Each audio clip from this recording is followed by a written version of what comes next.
보리떡 5개와 물고기 2마리로 장정, 성인 남성만 5,000명을 먹이고 12광주리가 남는 기적을 예수님께서 행하셨습니다.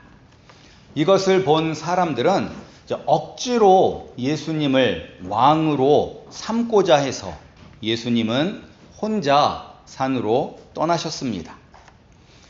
그리고 나서 이제 제자들은 저녁이 되어 배를 타고 이제 가버나움이라는 동네로 가려고 했습니다. 그런데 제자들이 오늘 말씀에 보면 큰 바람과 파도로 고생하였습니다. 이들이 갈릴리 호수인데 왜 이렇게 이들이 고생을 했냐면 갈릴리 호수는 해수면보다 200m 아래에 있습니다. 그리고 주변 지역은 높은 고원 지대입니다.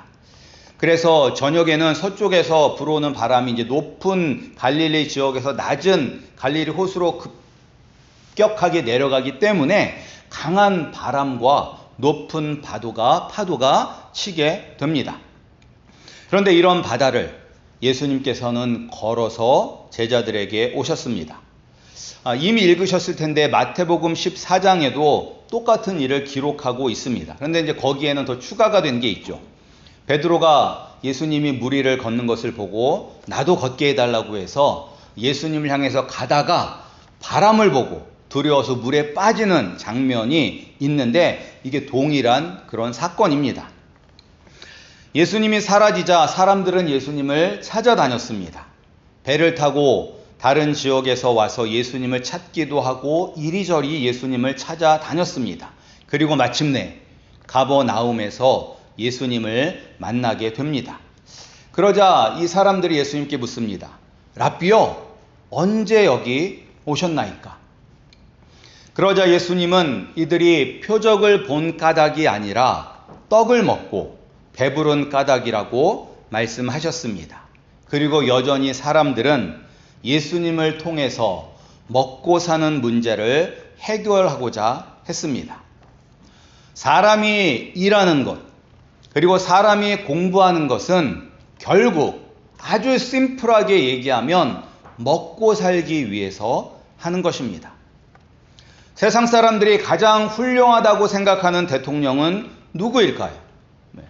쉽게 말해서 잘 먹고 잘 살 수 있게 만들어주는 사람이 가장 좋은 대통령이라고 사람들은 이야기합니다. 이처럼 먹고 사는 문제를 해결하기 위해서 예수님을 쫓아다니고 있는 것입니다. 예수님은 이들에게 말씀하십니다. 썩을 양식을 위하여 일하지 말고 영생하도록 있는 양식을 위하여 하라.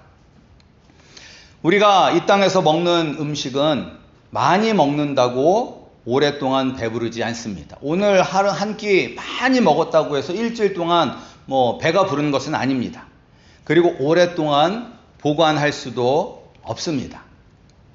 엄마들의 가장 큰 고민이 무엇입니까? 엄마들의 고민 중에 하나가 매일 밥을 하는 것입니다.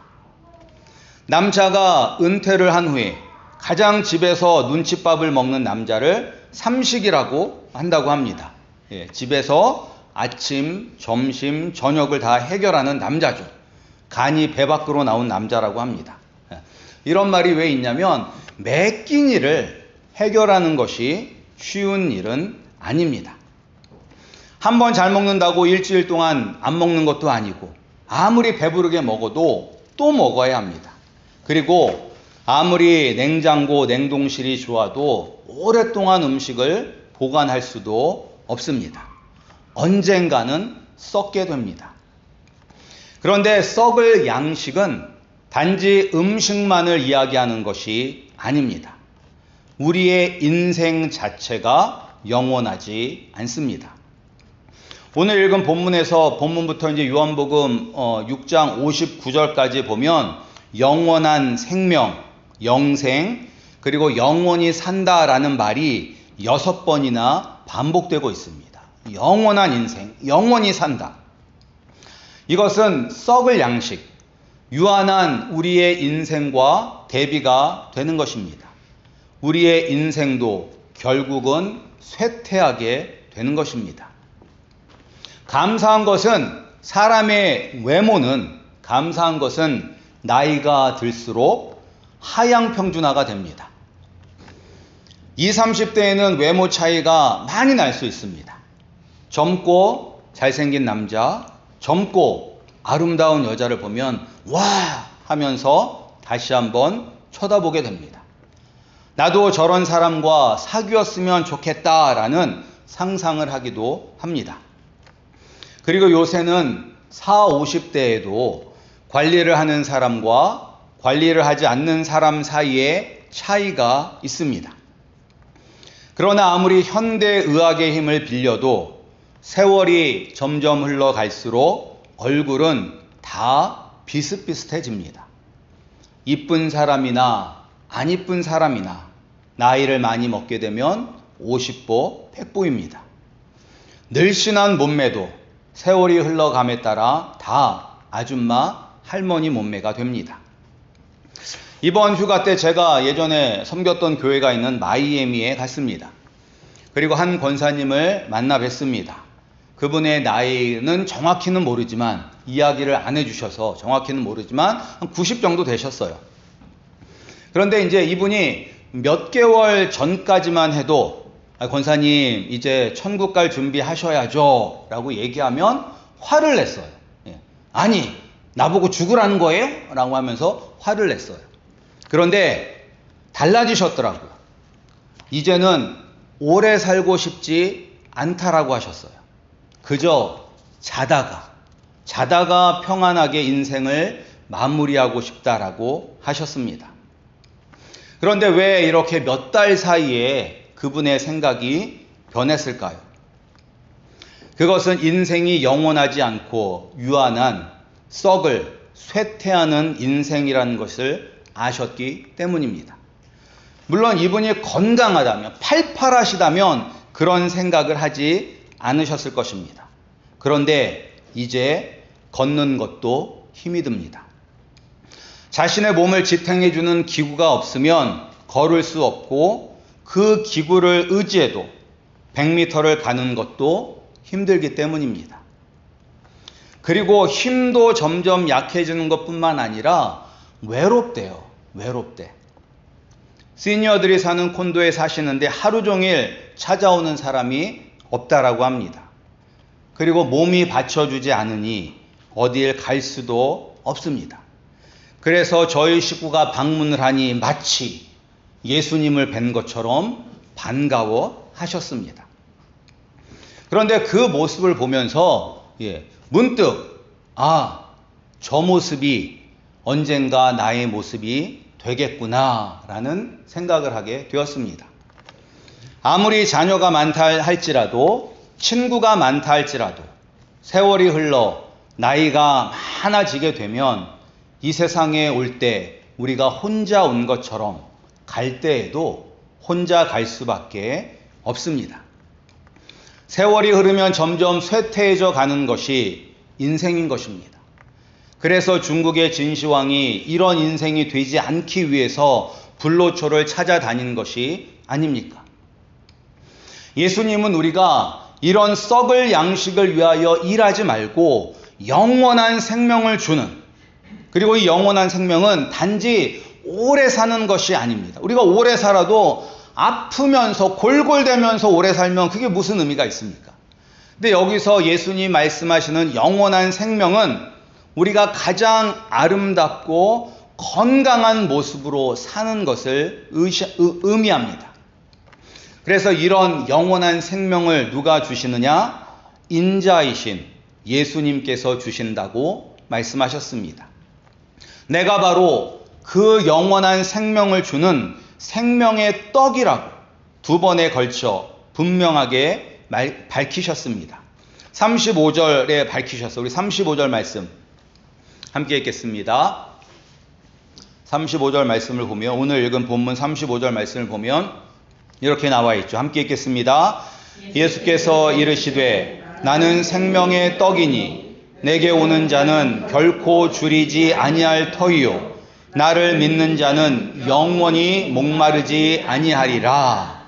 그리고 또 47절 48절 말씀 함께 읽겠습니다. 47절 48절입니다. 시작. 진실로 진실로 너희에게 이르노니 믿는 자는 영생을 가졌나니 내가 곧 생명의 떡이니라. 아멘.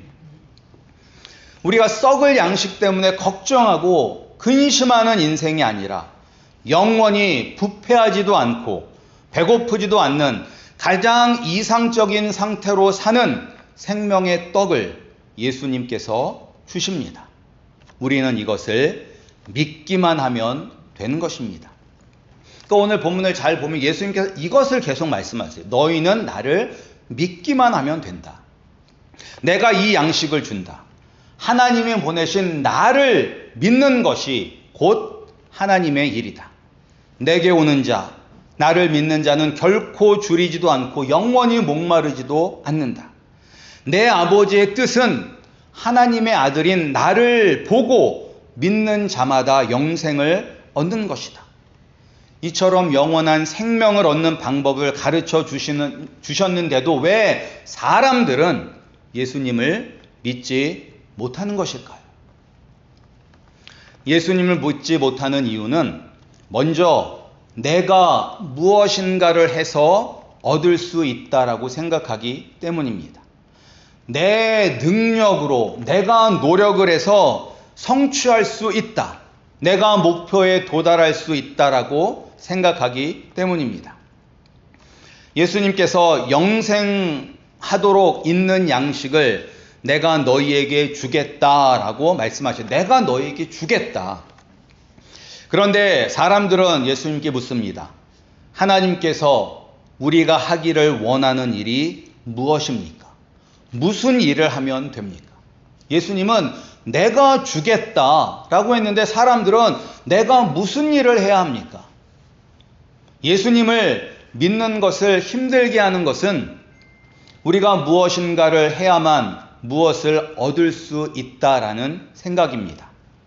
영원한 생명도 죄에서 구원을 얻는 것도 우리가 무엇인가를 해야지만 얻을 수 있다고 생각합니다.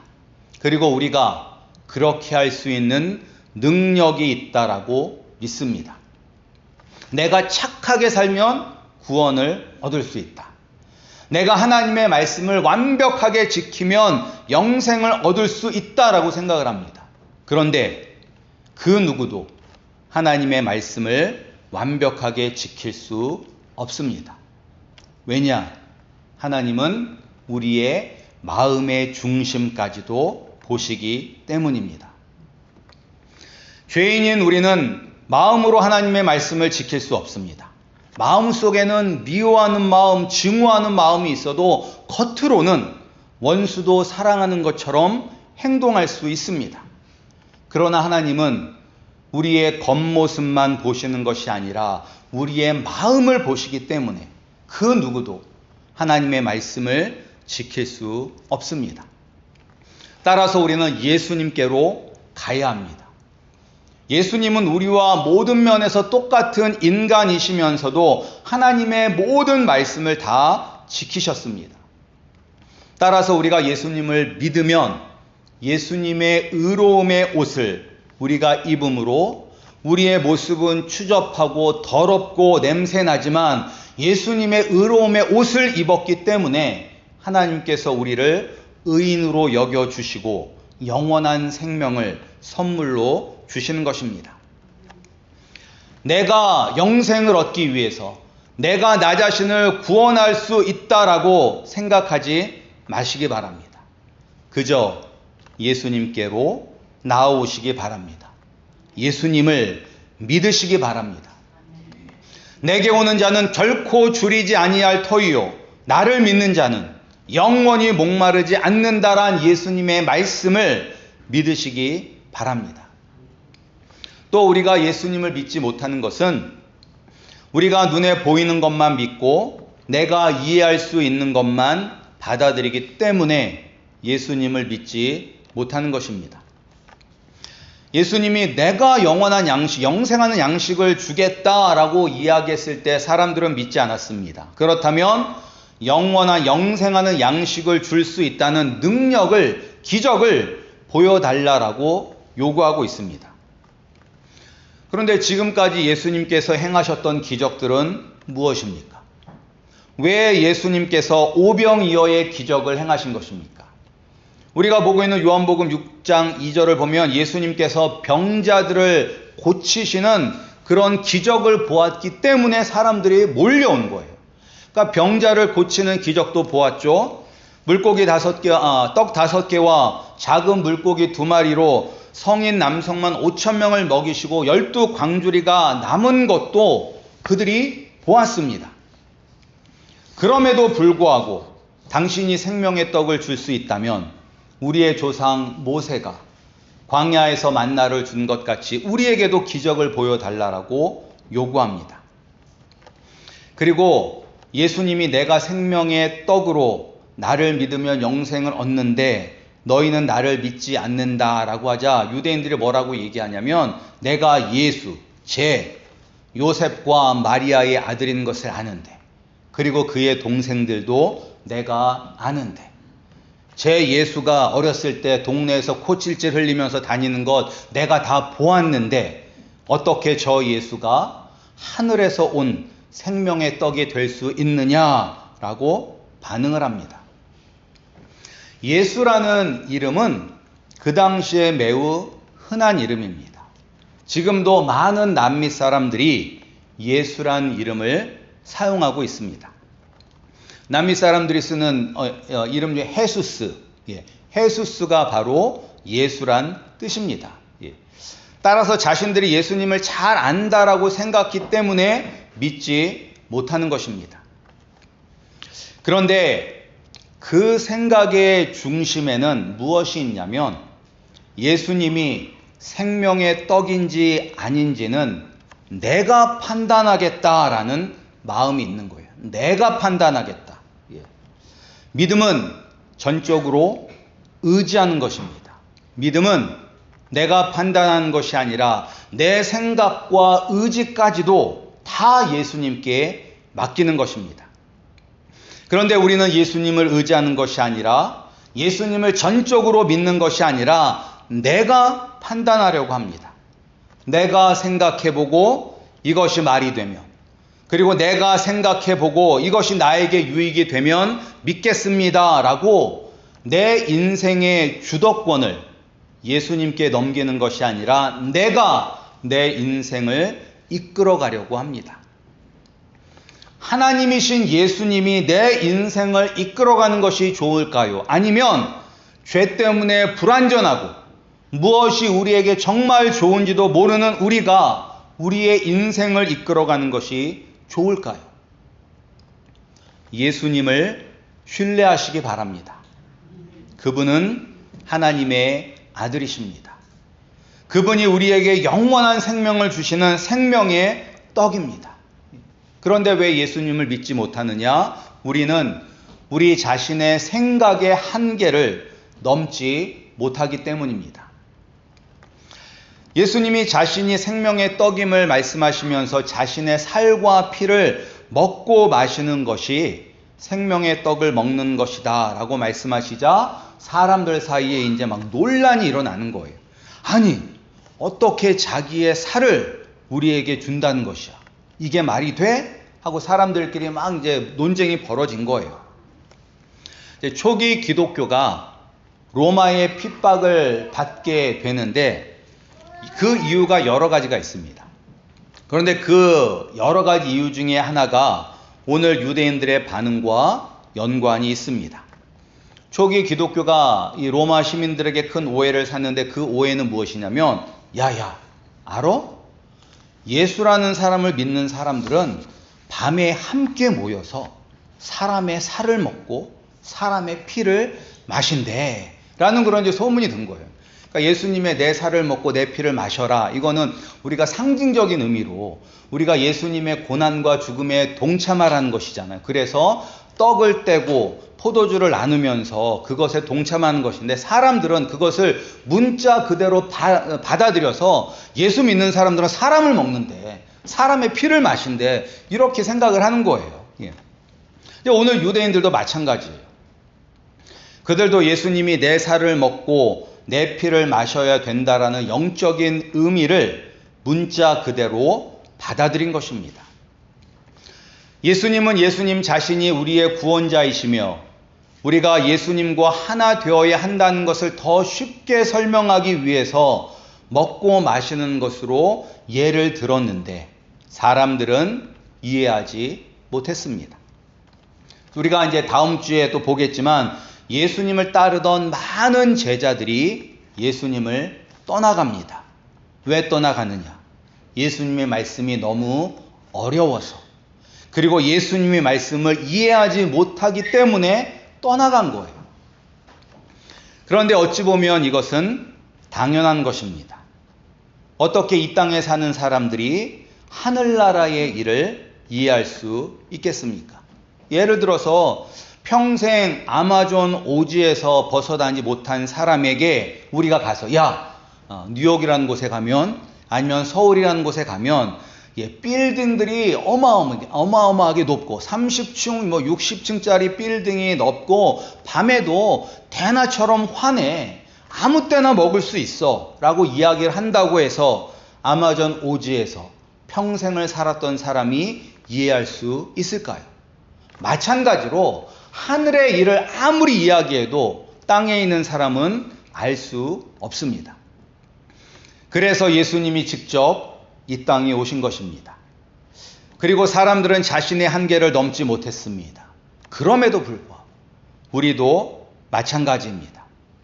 그런데 어떻게 우리가 예수님을 생명의 떡으로 먹고 마시고 예수님과 동행할 수가 있는 것일까요? 바로 하나님 아버지께서 우리에게 예수님을 주셨기 때문입니다. 하나님 아버지께서 저와 우리 성도님들을 구원하시기를 이미 이 세상을 만드시기 전부터 계획하셨기 때문입니다. 우리가 생명의 떡이신 예수님을 믿는 것은 우리가 이해가 되기 때문에 예수님을 믿는 것 아닙니다. 우리에게 산을 옮길 만한 믿음이 있기 때문에 예수님을 믿는 것도 아닙니다. 우리가 우리 생각의 한계를 넘어섰기 때문에 예수님을 믿는 것도 아닙니다. 하나님 아버지께서 우리를 구원하시기로 작정하시고 우리를 예수님께로 이끄셨기 때문입니다. 그리고 아버지께서 구원하기로 작정한 사람을 예수님은 절대 내쫓으시지도 잃어버리시지도 않습니다. 우리가 이런 하나님의 은혜를 받은 사람들입니다. 우리가 여기 함께 모여 예배를 드리는 것도 하나님 아버지께서 우리를 이끄셨기 때문입니다. 예수님을 믿고 구원받기를 원하시기 때문에 우리를 이곳으로 이끄신 것입니다. 예수님을 믿으시기 바랍니다. 예수님이 바로 우리에게 영원한 생명을 주시는 생명의 떡이십니다. 예수님이 내가 생명의 떡이라는 것을 보여주시기 위해서 자신의 살과 피를 우리에게 주셨습니다. 이것은 십자가에서 물과 피를 다 쏟으시며 죽으신 예수님의 십자가 사건을 의미하는 것입니다. 그리고 예수님을 믿으면 영원한 생명을 누릴 수 있다는 것을 보여주시기 위해서 직접 죽음을 이기고 다시 살아나셨습니다. 그리고 죽음을 보지 않고 하늘에 올라가셔서 하나님 아버지 우편에 앉아서 이 세상을 다스리고 계십니다. 예수님은 말만 번드르하게 하는 분이 아니십니다. 예수님은 당신이 하신 말씀을 이루심으로 당신이 바로 하나님의 아들이신 우리를 구원하실 생명의 떡이심을 보여주셨습니다. 예수님을 믿으시기 바랍니다. 예수님의 살과 피를 먹고 마시기 바랍니다. 예수님을 믿음으로 생명수를 얻어 영원히 목마르지 않게 된 사마리아 여인처럼 우리가 예수님을 믿으면 결코 줄이지 않고 영원히 목마르지 않을 것입니다. 날마다 노쇠해 가는 우리의 몸을 보며 삶에 대한 소망이 희미해질 때에도 생명의 떡이신 예수님과 동행함으로 이 땅에서 천국을 경험하고 우리가 가야 할 본향, 하나님 나라를 바라보며 소망과 희망을 품을 수 있습니다. 생명의 떡이신 예수님을 믿어 줄이지도 않고 목마르지도 않고 영원히 사는 축복을 누리시는 우리 브라이드 한인 장로교회 성도님들이 되시기를 주님의 이름으로 축복합니다. 기도하겠습니다.